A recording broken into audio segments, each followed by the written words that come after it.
আপনারা জানেন যে এটা আমাদের বরুণা থানার জিআর 165/25 মামলার তারা এজাহারভুক্ত আসামি ছিল। এই মামলাটা ছিল আমাদের জেলা বিএনপি অফিসে নাশকতার উদ্দেশ্যে আমাদের জেলা বিএনপি ভাঙচুর এবং তৎকালীন আমাদের সাবেক রাষ্ট্রপতি এবং সাবেক প্রধানমন্ত্রী এবং খালেদা জিয়ার ছবি ভাঙচুর এবং অগ্নিসংযোগ এবং অন্তর্ঘাতমূলক কার্যকলাপ ঘটাইছে রাষ্ট্রের সম্পত্তি নষ্ট করার।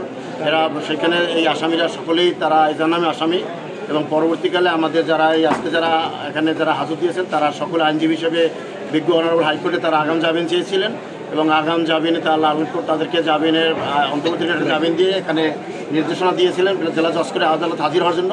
সেইভাবে তারা আজকে হাজির হয়ে তারা জামিনে প্রার্থনা করছিলেন। লালন কোর্টে বিস্তারিত শুনানি সাপেক্ষে তাদেরকে জামিন নামঞ্জুর করে তাদেরকে হাজত প্রেরণ করেছে। 12 জন আসামি বা 12 জন লয়ার।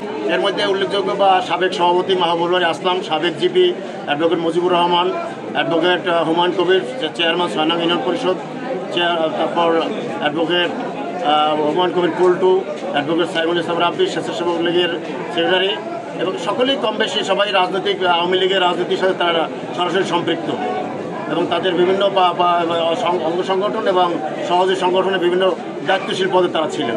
হ্যাঁ, আজকে তারা এই একটা মামলায় তারা যেহেতু এই মামলায় তারা হাইকোর্ট থেকে জামিন নিয়েছিলেন এবং এই মামলায় তারা যেহেতু আজকে হাজির হয়ে জামিন চেয়েছেন, এই একটা মামলায় তাদেরকে হাজত দেওয়া হয়েছে।